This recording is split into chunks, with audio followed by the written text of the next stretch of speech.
ఈ వీడియోను వీక్షిస్తున్న మీ అందరికీ ప్రైజ్ ద లార్డ్. లెంట్ డేస్లో మనము ఉంటున్నాం. ఈరోజు ఈ యొక్క లెంట్ డేస్లో రెండవ రోజులో మనము ఉంటున్నాం. ఈ యొక్క రోజులో మనము లెంట్ యొక్క ప్రాముఖ్యతను, కొంత హిస్టరీని, లెంట్ అంటే ఏంటి యాక్చువల్గా, ఆ యొక్క లెంట్ యొక్క హిస్టరీని మనము ఈరోజు ఈ యొక్క వీడియోలో చూద్దాం. లెంట్ అంటే ఏంటి అంటే చిగురించుట, లేకపోతే పూలు పొయ్యుట, పొడిగింపు అనే అర్థం కూడా వస్తుందన్నమాట. దీన్ని ఈ యొక్క లెంట్ ఓకే లెంటెన్ అనే ఒక పదం నుంచి వచ్చింది. డచ్ లాంగ్వేజ్లో దీన్ని లెంటే అంటారు. అదేవిధంగా ఇక జర్మనీ భాషలో లెంట్ని ఎల్ఈఎన్జి లెంచ్ అని కూడా మనము పిలుస్తాం అన్నమాట. అయితే అసలు ఏంటి ఈ యొక్క లెంట్ను ఎవరు ప్రవేశపెట్టారు అధికారపూర్వకంగా అని మనం గమనించినట్లయితే, క్రీస్తు శకము 325 సంవత్సరంలో నికేయ విశ్వాస సూత్రంలో ఈ యొక్క లెంట్ డేస్ని ప్రవేశపెట్టారు. అంతేకాదు, ఆ యొక్క పోప్ గ్రే పోప్ అనే వ్యక్తి క్రీస్తు శకము 540 నుంచి 640 సంవత్సరం మధ్యలో ఈ యొక్క లెంట్ డేస్ని ప్రవేశపెట్టినట్టుగా కూడా మనము చూస్తాం. అంతేకాకుండా సెయింట్ అగస్టిన్ అనే యొక్క వ్యక్తి కూడా యేసయ్య చనిపోయిన తర్వాత ఆయన శిష్యులు మొట్టమొదటిగా ఈ యొక్క లెంట్ డేస్ని పాటించినట్లుగా కూడా చెప్పాడు. ఈ విధంగా మనము హిస్టరీని గమనించినప్పుడు చాలా విధాలుగా మనకి ఆధారాలు ఉన్నాయి. అంతేకాదు, బైబిల్ గ్రంథం నుంచి కూడా మనము చూస్తే ఆదికాండంలో నోవహు కాలంలో 40 దినములు రాత్రింబగళ్ళు ఆ యొక్క ప్రచండమైన జల ప్రవాహం వచ్చినట్లుగా మనం చూస్తాం. అంతేకాదు, ఆ యొక్క మోషే కూడా నిర్గమకాండంలో మోషే కూడా 40 రాత్రింబగళ్ళు సీనాయి పర్వతం మీద దేవునితో సమయాన్ని గడిపినట్లుగా మనం చూస్తాం, అన్నపానములు లేకుండా. అదేవిధంగా ఇశ్రాయేల్ ప్రజల్ని దేవుడు 40 సంవత్సరాలు నడిపించినట్లుగా మనం చూస్తాం. ఏలియా 40 సంవత్సరాలు ప్రయాణించినట్లుగా మనం చూస్తాం.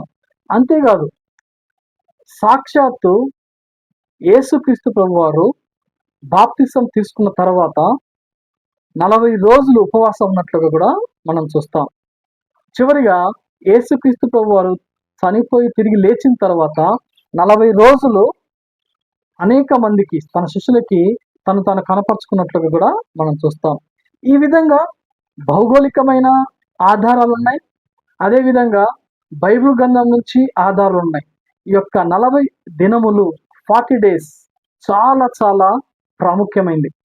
ఎందుకు దీన్ని ఒక్క నుంచి ఇంత హిస్టరీగా చెప్తున్నాము అంటే, దీన్ని తెలుసుకోవటం ద్వారా మనలో ఏం కలగాలంటే ఒక ప్రత్యేకత ఉంది. ఈ యొక్క 40 రోజులకి, ఈ 40 రోజుల్లో మనం కూడా ఏదో ఎంతో కొంత దేవునికి దగ్గరయ్యే అవకాశం ఉంది అని తెలియచేయడానికి దీన్ని ఇంత ఒక్క నుంచి, లేకపోతే ఇంత ఖచ్చితంగా చెప్తున్నాను.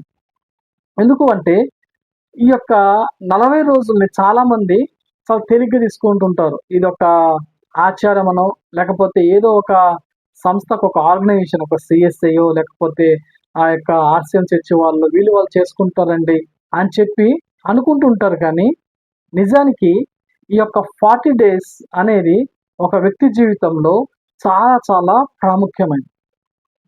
దేవునికి దగ్గరగా చేరడం అనేది చాలా ప్రాముఖ్యం కదా. సో భౌగోళికంగా సాక్ష్యాలు ఉన్నాయి, బైబిల్ కింద ఆధారంగా మనకి చాలా సాక్ష్యాలు ఉన్నాయి. కాబట్టి దీన్ని చాలా తక్కువగా అంచనా వేయకుండా మనము ఈ 40 డేస్ని మనం దేవునితో ఇచ్చిన అవకాశాన్ని మనము సద్వినియోగం చేసుకుందాం. ఎందుకు అంటే, ఈ యొక్క భారతదేశానికి మొట్టమొదటిగా అనేక మంది మిషనరీస్ దేవుని వాక్యాన్ని తెచ్చినప్పుడు వాళ్ళు ఎందుకు ఇది నేర్పించారు. ఒక 40 డేస్ వీటిని వాళ్ళు అవలంబింపు చేశారు. ఎందుకు అంటే, ఈ 40 డేస్లో యేసుక్రీస్తు ప్రభు వారి గురించి తెలియని వాళ్ళు ఆయన యొక్క శ్రమల, లేకపోతే మరణ శ్రమల దినాల్ని జ్ఞాపకం చేసుకుంటారు. లేకపోతే వాళ్ళు నేర్చుకోవడానికి, తెలుసుకోవడానికి ఒక మంచి సమయం అని వాళ్ళు పెట్టారు. అదేవిధంగా నూతనంగా రక్షింపబడిన వాళ్ళకి ఇది ఒక శక్తిగా, దేవునికి దగ్గరయ్యే ఒక మంచి మార్గంగా ఉంటుంది.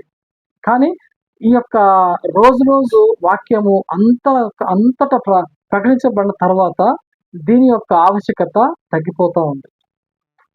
కాబట్టి ఇవేమి ఆలోచించకుండా మన యొక్క పెద్దలు, మన పితరులు పెట్టిన ఈ యొక్క అవకాశం అనుకుందాం, లేకపోతే ఒక మాదిరి అనుకుందాం, వాళ్ళు పెట్టిన ఒక నడవడిక అనుకుందాం, దేవుడు మనకిచ్చిన అవకాశం అనుకుందాం.